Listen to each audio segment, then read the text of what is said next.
ಇವತ್ತಿನ ಮಿನಿ ಲಾಗ ಹೊಲದಾಗಿನ ರೂಟೀನ್ ಜೊತೆಗನ್ನ ಶುರು ಮಾಡಾಕತ್ತೇನಿ. ನಾವಿಲ್ಲೇ ಏಲಕ್ಕಿ ಬಾಳೆ ಹಚ್ಚಿದ್ವಿ. ಏಲಕ್ಕಿ ಬಾಳೆ ಗಿಡದೊಳಗೆ ಒಂದು ಗಡ ಬಂದಿತ್ತು. ರೈತರಿಗೆ ಹೆಂಗಂತಂದ್ರೆ ಯಾವುದಾದ್ರೂ ಒಂದು ಅಗಿನ ತೊಗೊಂಬಂದು ಹಚ್ಚಿದಾಗ ಅದು ಫಲ ಕೊಡಾಕತ್ತೆ ಅಂದ್ರೆ ಸಿಕ್ಕಾಪಟ್ಟೆ ಖುಷಿ ಅಂತ ಅನಿಸ್ತತಿ.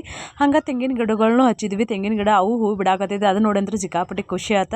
ನಮ್ಮ ಮನೆಯವ್ರು ಈಗ ಅದನ್ನು ಬಾಳೆ ಗಿಡ ಬಂದಿತ್ತಲ್ಲ ಅದನ್ನು ಕಡಿದ್ರೆ ಅದ್ರೊಳಗೆ ಒಂದು ಹಣ್ಣು ಆಗಿತ್ತು. ಅದನ್ನು ತಿಂದು ನೋಡಾಕತ್ತಿದ್ದು ನಾನು. ಏಲಕ್ಕಿ ಬಾಳೆ ಏನಲ್ಲ ಸಿಕ್ಕಾಪಟ್ಟೆ ರುಚಿ ಇರ್ತಾವೆ. ಅದ್ರ ಕಲರ್ ಎಷ್ಟು ಬಂದಿತ್ತು ಅಂದ್ರೆ ಸಿಕ್ಕಾಪಟ್ಟೆ ಕಲರ್ ಬಂದಿತ್ತು.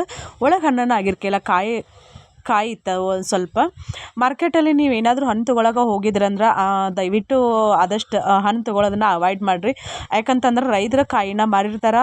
ಅವನೇನು ಮಾರಾಟ ಮಾಡ್ತಿರ್ತಾರಲ್ಲ ಅವ್ರು ಅದಕ್ಕೆ ಕೆಮಿಕಲ್ನ ಹಾಕಿ ಹಣ್ಣು ಮಾಡಿರ್ತಾರೆ. ಅದನ್ನು ತಿನ್ನೋದ್ರಿಂದ ಗಂಡು ಮಕ್ಕಳಿಗೆ ಭಾಳ ಅಂದ್ರೆ ಭಾಳ ಎಫೆಕ್ಟ್ ಆಕೈತಿ. ಹಾಗಾಗಿ ಆದಷ್ಟು ರೈತರ ಹತ್ರ ನಿಮ್ಗೆ ಏನಾದರೂ ಕಾಯಿ ಹಿಂಗೆ ಹಣ್ಣಿಗೆ ಬರುವಂಥ ಹಣ್ಣು ಆಗುವಂಥ ಕಾಯಿ ಏನಾದರೂ ಸಿಕ್ಕರೆ ತೊಗೊಂಬಂದು ನೀವು ಮನ್ಯಾಗ ಹಣ್ಣು ಮಾಡ್ಕೊಂಡು ತಿನ್ಬೋದು. ಅದು ಭಾಳ ಆರೋಗ್ಯಕ್ಕೆ ಒಳ್ಳೆಯದು. ನಾನಿಲ್ಲಿ ರಾತ್ರಿ ಪಲಾವ್ ಮಾಡಿದ್ದೆ.